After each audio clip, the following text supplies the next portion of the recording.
Srinu Pentakota YouTube channel చూస్తున్న వాళ్ళందరికీ స్వాగతము.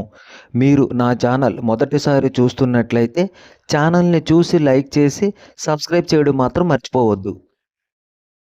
అక్కయ్యపాలెం యోజన గ్రంథాలయం ఎదురుగా వేంచేస్తున్నటువంటి శ్రీ శ్రీ శ్రీ లక్ష్మీ ప్రసన్న వెంకటేశ్వర స్వామి దివ్య సన్నిధి యందు ఈ రోజు ముక్కోటి ఏకాదశి కావున స్వామివారి యొక్క వైకుంఠంలో ఉండేటువంటి స్వామివారి యొక్క వైభవాన్ని దేవతలు ఎట్లా కీర్తించారో ఈ రోజు గోవింద నామస్మరణతో భక్తులందరూ కూడా ఈ యొక్క ఆలయాన్ని సందర్శిస్తూ లోపల ఉండేటువంటి మలయప్ప స్వామిని దర్శిస్తూ ఆ ఉత్తర ద్వారంలోంచి ప్రవేశించి స్వామి యొక్క అనుగ్రహానికి పాత్రులై ఆ యొక్క కరుణా కటాక్షాన్ని పొంది తరింతురుగాక. జై శ్రీమన్నారాయణ. వెంకటరమణ గోవింద గోవింద. మహాపర్వదినం ముక్కోటి ఏకాదశి, ముక్కోటి దేవతలను కొలుచుకునేటటువంటి మహాపర్వదినం వైకుంఠ ఏకాదశి. ఉత్తర ద్వార దర్శనం ఎంతో ఆనందాన్ని, ఐశ్వర్యాన్ని, ఆరోగ్యాన్ని ఇచ్చేటువంటి ఉత్తర ద్వార దర్శనం చేసుకున్నటువంటి మహాపర్వదినం ఈ ముక్కోటి ఏకాదశి. ఈ ముక్కోటి ఏకాదశి పర్వదినాన్ని ఎవరైతే ఏకాదశి చేసుకుంటారో ముక్కోటి దేవతల యొక్క అనుగ్రహ కటాక్షాలు ఉంటాయని ఈ యొక్క ఏకాదశి విశేషత తెలియజేయడం జరుగుతుంది. అలాగే ఈ రోజు అన్నం పరబ్రహ్మ స్వరూపం అంటారు, కానీ అన్నం ఈ రోజు రైస్ అనేది ఏది కూడా ముట్టకూడదు. ఎందుకంటే దాంట్లో రాక్షసుడు ఉంటాడని పురాణాలు చెప్తున్నాయి కనుక అన్నం తినకుండా ఈ యొక్క ఉపవాసాన్ని చేసి నైట్ కూడా పడుకోకుండా, రేపు ఉదయం కూడా పడుకోకుండా రేపు మధ్యాహ్నం స్వామివారి ప్రసాదం స్వీకరించవలసిందిగా కోరుకుంటూ, అలాగే ఈ వైకుంఠ ఏకాదశి ఎవరైతే భక్తులు నియమ నిష్టలతో ఈ యొక్క కార్యక్రమాన్ని చేసుకుంటారో వారికి అష్టైశ్వర్యాలతో కూడిన ఆయురారోగ్యాలు ఆ వైకుంఠ వెంకటేశ్వర స్వామి అనుగ్రహం కలుగుతుందని మనస్ఫూర్తిగా తెలియజేసుకుంటూ ఏడుకొండలవాడ వెంకటరమణ గోవింద గోవింద.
గోవింద గోవింద గోవింద గోవింద